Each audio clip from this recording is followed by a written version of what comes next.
Have you ever wanted to create your own dream world that you can return to whenever you're lucid? My name is Max, and once again, welcome to Team Lucid Dream.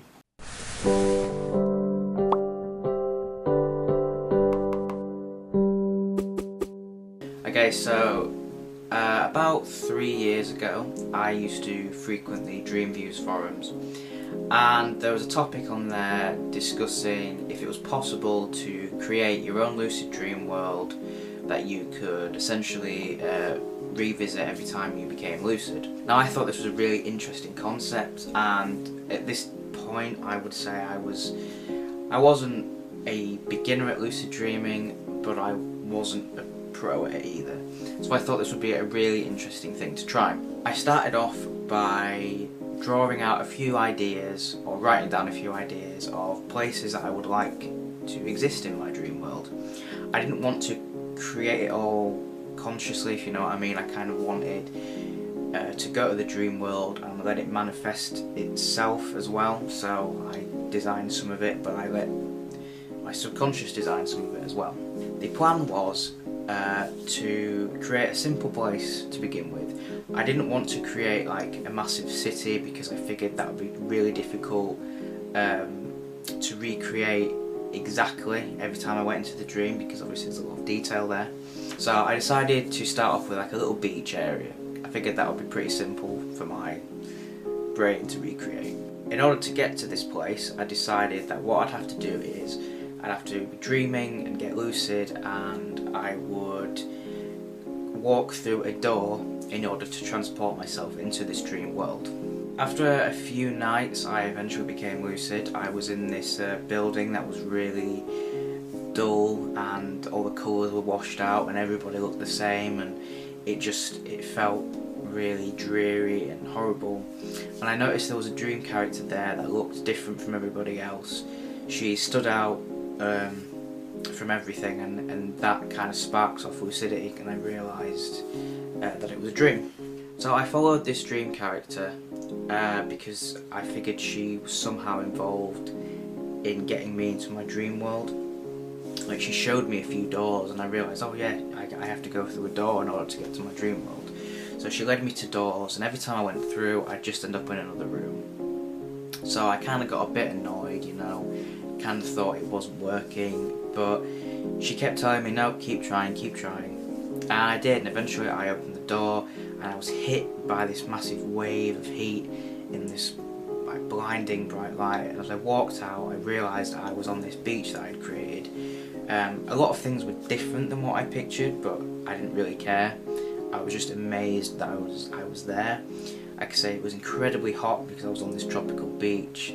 You know, it was very humid and muggy, and you know, I could really feel that heat, which was a surprise to me because I don't really experience temperature in dreams. I'm not sure if other people do, but typically I don't. So I'm walking around, I'm on my own, and I kind of feel a little bit disappointed. I don't really know why, but I'm just hit with this disappointment. Anyway, this new dream character comes up to me. He's quite tall, he's sort of humanoid character. I mean, he's got sort of like pointy ears that remind me a bit of a Jack and Daxter character.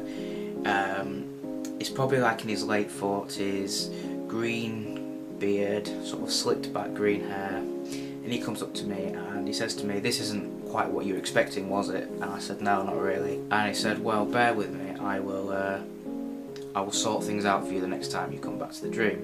So I lost lucidity, fell back asleep, that was all good. The next night I'm having a nightmare. In this nightmare I think I'm being like chased by a person with a flamethrower, and this makes me realise that it has to be a dream. So with that, I once again go searching for my dream world, and I'm having the same problem I had the previous night of not being able to find a door that actually works. Every time I go through a door, I'm in another room. But the female dream character that was in the previous dream, she appears again, and she points me in the direction of this little coffee shop. So I go in there, I open the door, and bam, I'm back in my dream world.